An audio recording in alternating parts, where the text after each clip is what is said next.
I was wondering if you could give us a little tour of your garden. Absolutely. It's not just your own compost here, you actually get some from the public, right? Yeah. This week we're gonna make our own composter. Hi everyone, my name's Emily Thievery. I'm also known as Ranger M. I'm an environmental educator and communicator, and I get to talk to a lot of different people about all things nature and conservation. I love to knowledge share, and that's what I want to do with you. So come on, let's go learn with Ranger M.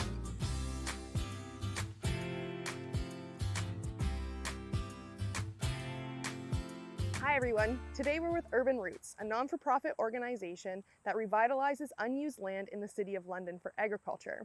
They have two sites, so we're going to start at Siloam, and let's go meet up with two of the co-founders, Jeremy and Richie. Thanks for joining me, Richie and Jeremy. Can you tell us a little bit about yourselves and what you do at Urban Roots? I am one of the founding members of Urban Roots London, and my main portfolio is growing. And so I'm in charge of some of the crop planning that exists at our Norland site and at this site, as well as some connections with the city. I am also one of the founding members of Urban Roots, and primarily I'm dealing with a lot more of the finance and administration side of the organization, helping us sustain ourselves and grow more food in the future. Can you tell me a bit about where the idea of Urban Roots came from? It comes from a few different angles because there was four of us that founded the organization. So we each had our own kind of inspiration, but part of the inspiration was seeing similar projects to ours in other cities like Detroit, using empty land and growing really productive, healthy food and making it available for people. And so that was really inspiring. We thought London was definitely a place where that could happen as well. But we did also hear that a lot of those organizations were struggling to pay their bills and make ends meet because they were funded entirely by basically municipal governments. So we were looking for a model that could add some financial sustainability as well. For me personally, it was about getting people food and access to food at a way that really kind of met their needs and wasn't about, the bottom line of us making immense amounts of money. We wanted people to have access to affordable food because we know the impacts that that has on someone's health, mental health, and we wanted to bring people together and connect people to the food that is growing. Yeah, I saw on your website before I came that you have a 3-tier system. So can you explain that a bit more for anyone who doesn't know about Urban Roots? Yeah, go ahead, Sure. Richie. Yes. So the model of thirds that we developed is basically 1/3 of our produce is always donated and no less, sometimes more. And that's to our community partners. So for example, Crouch Resource Center Hamilton Road has been a partner since the very beginning. So they use the produce for whatever programming that they need in their community. And then the second third is our affordable tier, and we've been selling that at farmers markets at our site and other locations around the city. So at rates that are generally cheaper than what you get at a discount grocery store. And then the final third is what we sell to restaurants in the city that support what we're doing at a regular full wholesale price for organic vegetables. Yeah, and the unique part about the model is that, as Richie said, that no less than 1/3 with our community partners that's donated is actually the same produce that our chefs would order. So it's not like our leftovers. It's that same nutrient-rich, healthy produce that our chefs actually crave, right? And so it's about supporting those community organizations that are already doing good work in the community by getting them food to support their programming. Have you seen any drawbacks or any changes to your farm because of the pandemic? Over the last little while, we've looked at how people are accessing food, and a lot of people have been really focusing on kind of delivery. So there's even more distance between, kids thinking food comes from a grocery store to now food gets delivered to you. So in our conversations with our community partners, we looked at how do we get food directly to people, as well as support the building of communities outside of kind of our farm area. And some of our community partners have established what they call a neighborhood market, where they are getting access to people within their community so that everyone can kind of come together, celebrate around food, and around each other. I really enjoy the connection you make for people and the food. Like you really build on the connection of where people can see their food is coming from. Do you think that draws a lot of people to your programming? Yeah, I think that everything is interconnected, right? I mean, we as humans are very connected to each other and very connected to the environment and to our earth. And the plants benefit from that, and we benefit from the plants. And so it's really about this reciprocal relationship in how we even farm, in looking at ecological practices and really making sure that we're using what's around us, beneficial insects, plants, to be able to grow better, healthier food and more production. We've made an intentional choice to focus on, as Jeremy's saying, the people aspect, and that includes kind of the labor aspect of agriculture, which is something that is vastly undervalued in our current system. And it's also really easy to just be drawn into kind of make big capital investments in really, new fancy technology, which isn't necessarily a bad thing on its own, but we often forget what does that mean for the kind of care that goes into the work and the vegetables that come from that kind of production. So we've really made an intentional choice to kind of pour into and invest in labor as a first priority, rather than the other options you might have to invest in. I was wondering if you could give us a little tour of your garden. Absolutely. How much produce in weight does Urban Roots grow at the Siloam site? A, 500 pounds, B, 2,500 pounds, C, 3,000 pounds, or D, 15,000 pounds?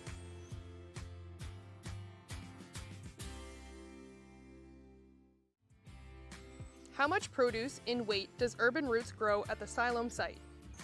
Urban Roots produce approximately 3,000 pounds at the Siloam site. So as you can see, we have this area laid out in what we would call field blocks. So essentially they are squares that are about 34 by 34 feet. And we have little beds that are inside of each of these field blocks that are about 30 inches wide. Pathways are about 15 to 18 inches, and so we'll grow in the beds. You can see that we have a lot of cool season crops still in the ground because it's getting to that time of year where things are getting cooler. We did end up planting some later fall carrots. Hopefully, weather cooperates and they will come to be nice and large. The hardest vegetable. They are. They take a long time to germinate, and we have some pretty good germination rates here. So we have 6 field blocks that allow us to be able to rotate our crops accordingly to really have a good soil nutrition and ensure that the crops aren't taking too much from the soil that we have. And actually allow for soil to recover and recuperate. The different plants do different things to the soil. Is that what you mean? They do. Absolutely. Rotate? So some of the plants are heavier feeders. So essentially they're going to take more from the soil, more nutrients from the soil, and we want to be able to balance that appropriately. And that's about working with the plants, the soil, the life that's in that soil to be able to have healthy crops and minimize pests. Okay. So we have a perennial area over here where we have some herbs that are going to be growing, and then we planted some annual flowers. Not only does it create a warm, inviting space to have lots of flowers around, but it brings beneficial birds and insects as well. And we wanted to make sure that it's a balanced approach to growing here. Even though this site is much smaller than our Norland site, we wanted to get as much as we can from the environment to grow a lot of food. So we have kale, radishes, lettuce, beets, as I said, carrots, chard. The farm crew is currently picking beans and pole beans. Our pole beans got knocked over by a couple of raccoons. No. But the beans continue to grow because that's what they do. And so we're having to do a lot of work to get under there to pick up all those beans. So over here you can see that the farm crew is basically working the top inch or two of the soil. So we are broad forking to allow for the soil to not be so compacted. They're kind of raking it out to make sure that they're getting any rocks, any sort of weeds, which are really just plants we don't want growing in the field, out of there, because we are going to be planting a fall cover crop. So essentially green is better than brown. So we want to be able to not only plant to allow for some carbon capture, but also for what it's going to do for the soil. So we have a daikon radish, which will essentially grow really long and aerate the soil. So kind of really help break up that soil because it's really compact. This is only our second year that's going to be growing next year. So we want to make sure that we have prepared the site to be able to be as productive as it was this year. There'll also be peas and oats that are going to be sown in there this week, and it will winter kill, which means it's going to die over the winter. but we will be planting some garlic into that. So we'll get a good, couple of inches before it won't really grow anymore, and we'll plant our garlic directly into that to allow for those things to kill over the winter, add organic matter and life to that soil, but it also provide a matting and a covering to not allow weeds to really germinate as much, so that the garlic can kind of really sprout in the spring and take off. So the winter kill, the stuff that dies, do you remove it or do you rotate it in the spring? So we're gonna leave it and just leave it as a mat, because a lot of it is gonna be there. So we have at times mowed it down, but the idea is to disturb the soil as little as possible. Okay. So essentially we will probably mow it and then transplant whatever it is that it's going into those blocks when we do our farm planning directly in there, so that we're not disturbing all that life that's underneath that soil. Well, thank you so much for showing us your farm.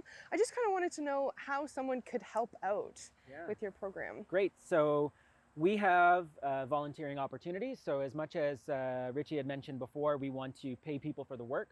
We've reached a level of, I guess, a point in our organization where we're able to pay people for the work that's done, whereas previously we were a volunteer-driven organization. So over the last couple of years, we've been able to really work hard towards paying people a living wage to do that work. But it means that there's still lots of other volunteer opportunities on the farm that can create meaningful engagement, not only with the plants, but with people, with the environment, and what people need. So they can choose how they want to volunteer. So I know today we have a volunteer out and they're helping with harvesting. We also have a lot of farm crew out today, which is nice. Typically what you would do is reach out to our volunteer coordinator and you can find different ways to help out. At this site, there are no more real volunteer opportunities because we are winding this site down, as much as there's some stuff in here. All of this work that's being done is really in preparation for next year, but there are opportunities at our Norland site. Do you guys run on like donations, or what kind of, like, can people financially help at all?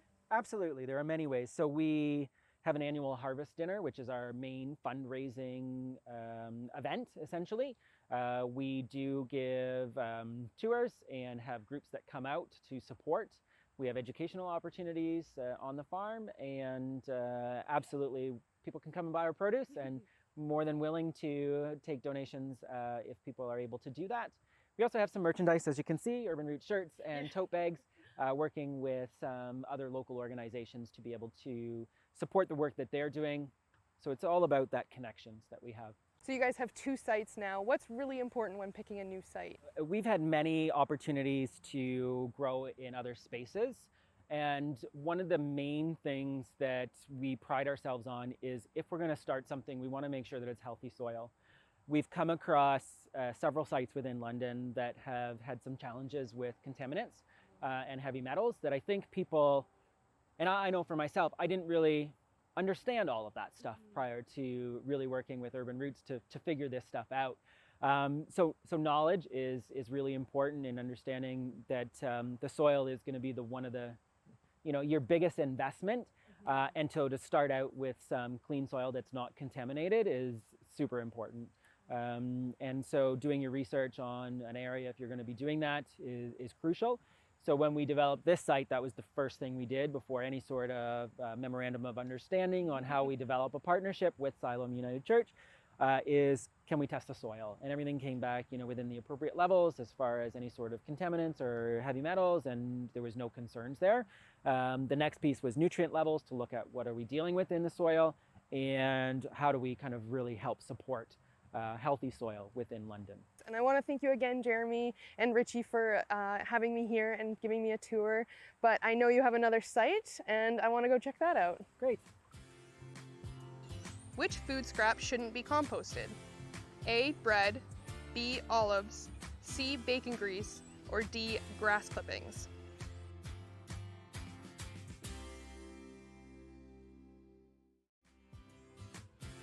Which food scrap shouldn't be composted? You shouldn't compost bacon grease or any other meat byproducts. Meat byproducts cause your composter to smell and will attract more wildlife. Hi Hi Ben, thanks for joining us.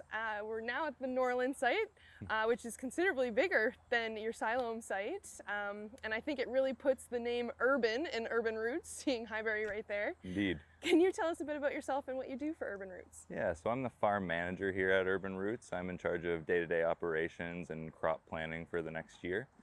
So yeah, it's pretty much my role here. I manage the staff along with all the crops here. So we can thank you for all the tasty vegetables. Us and the staff, yeah. I read on your website and I've heard a lot about your composting program and how it's not just your own compost here, you actually get some from the public, right? Yeah. Can you tell us a bit about it? Yeah, so we do have a bin that's just out on the street side there where the community is welcome to bring their kitchen scraps, and then we incorporate that into our food or our composting program. We think it's really important to divert as much organic material away from landfills as possible, as that's a major contributor to global warming. And I understand there is a bit of overwintering that happens here, if I take these dome things to be correct. Yeah. Do you mind showing us them and telling a bit about them? Yeah, this is the first year that we're going to be doing some major overwintering. Usually we close down for 2 to 3 months. This year we're aiming for just 1 month of no production. So we're going to be using the hoop houses along with some low tunnels inside of the hoop houses to further insulate the crops to grow some cold hardy crops like turnip, kale, spinach, things like that. So yeah, it's pretty exciting. Let's go check it out. So I see you have a lot of tomatoes. Is that mostly what's going to be in this dome? So we put our indeterminate tomatoes inside of our hoop houses here with the theme of season extension in mind.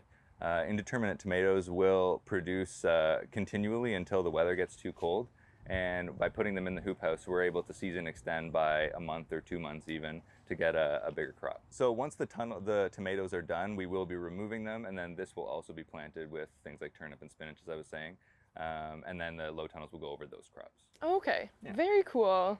Would you mind showing us your composting site? You got it. All right, so obviously these are your composting piles. Indeed, yeah. We have one in the curative phase, so this stuff has already been broken down, and we're leaving that to kind of finish up so we can spread it on our field. And then this is our active pile that we're adding all of the kitchen scraps that the community donates to us currently. What can the community donate and what can't they donate?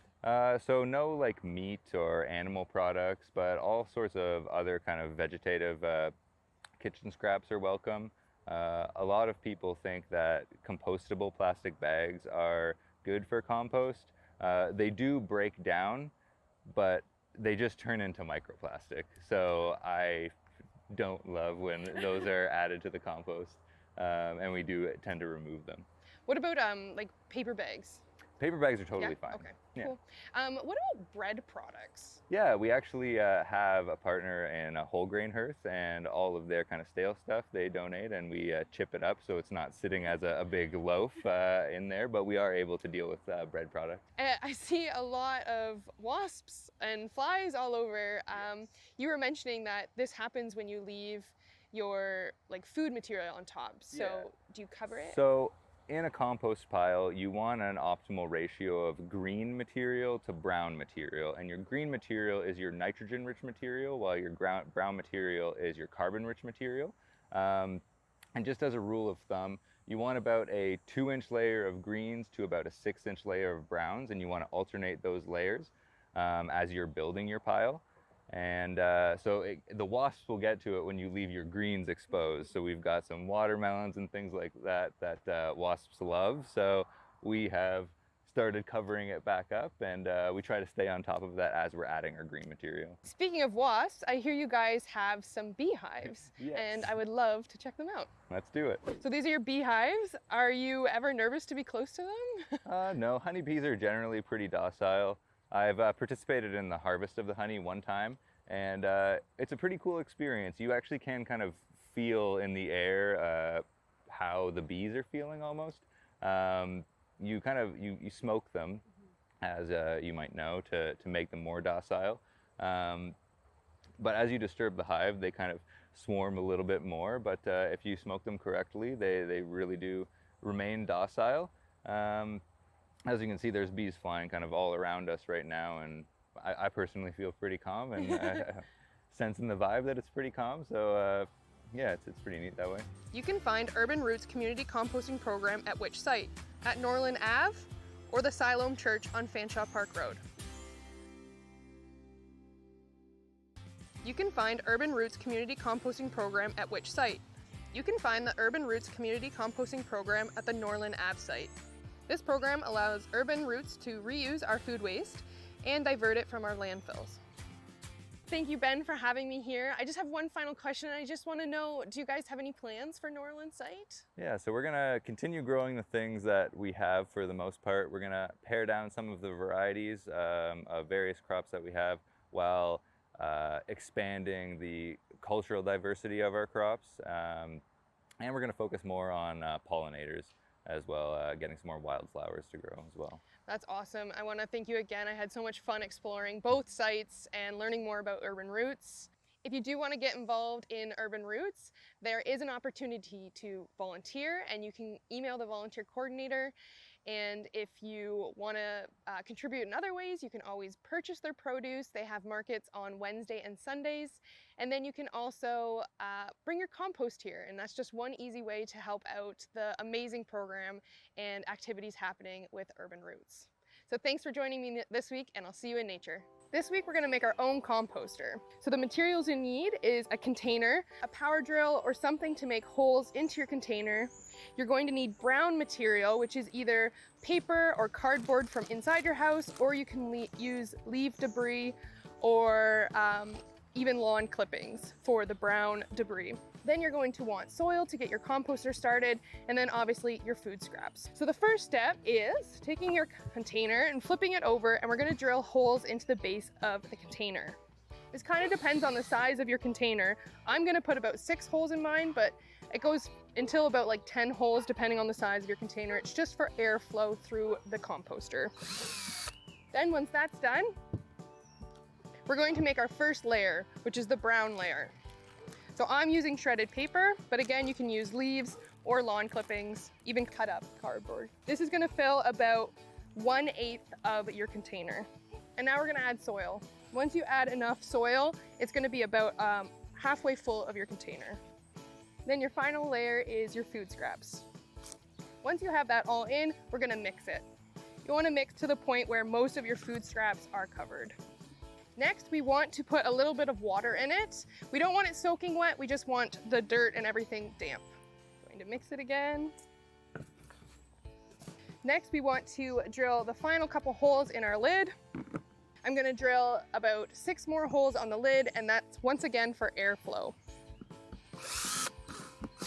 Now your composter is ready. You want to find a location in your backyard, or if you're in an apartment, you can just leave it on your patio.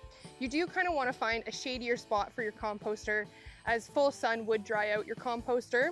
And you want to make sure it's not in a spot that'll get too wet. So if a lot of water comes off your roof, you don't want your composter right underneath there. The more water in your composter, the more it will smell. You can put any fruit or veggie scraps in it, bread, eggs, coffee grinds or tea grinds, and then as well as leaf litter or lawn clippings. So you don't want meat, dairy, bones, grease, stuff like that. And then that way your composter will do well, it won't attract wildlife, and it won't smell.